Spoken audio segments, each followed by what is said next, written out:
5 సార్లు IPL champion Mumbai Indians 2026 season కోసం ఆటగాళ్లను అట్టిపెట్టుకునే గడువు ముగిసేలోపే 2 కీలకమైన ట్రేడ్ డీల్స్ను ఖరారు చేసుకుంది.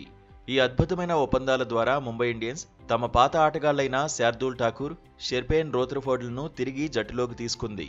ఈ ట్రేడ్లు ఐపీఎల్ 2026 మెగా వేలానికి ముందే ముంబై జట్టును మరింత బలోపేతం చేసే దిశగా వేసిన తొలి అడుగుగా భావించవచ్చు. ముంబై తీసుకున్న ఈ నిర్ణయం క్రికెట్ అభిమానుల్లో ఆసక్తిని పెంచింది.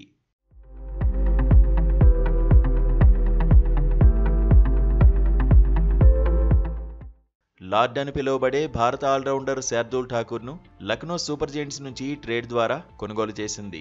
గతంలో మొహిసిన్ ఖాన్ గాయపడ్డంతో 2 కోట్లకు లక్నో జట్టులోకి వచ్చిన శార్దూల్ ఇప్పుడు తన పాత గూటికి చేరుకున్నాడు. గత సీజన్లో 10 మ్యాచ్ల్లో 13 వికెట్లు తీసిన శార్దూల్ రాకతో లోయర్ ఆర్డర్లో ముంబై ఇండియన్స్కు మరింత బలం చేకూరనుంది. ఈ డీల్లో అర్జున్ టెండూల్కర్ను లక్నోకిచ్చే అవకాశముందనే ఊహాగానాలు వినిపించినప్పటికీ డీల్ షరతులు మాత్రం ఇంకా వెల్లడి కాలేదు.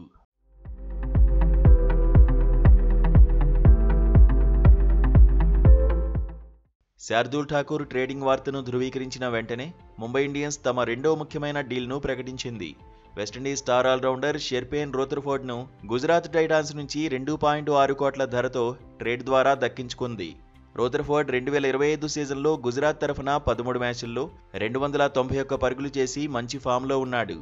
ఆసక్తికరంగా రోథర్ఫోర్డ్ ఐపీఎల్ చరిత్రలో 2 సార్లు ట్రేడ్ చేయబడిన మొట్టమొదటి విదేశీ ఆటగాడిగా రికార్డు సృష్టించాడు. ఈ 2 కీలకమైన ట్రేడ్ డీల్స్తో ముంబై ఇండియన్స్ 2026 వేలం కోసం పటిష్టమైన కోర్ను సిద్ధం చేసుకుంటోంది.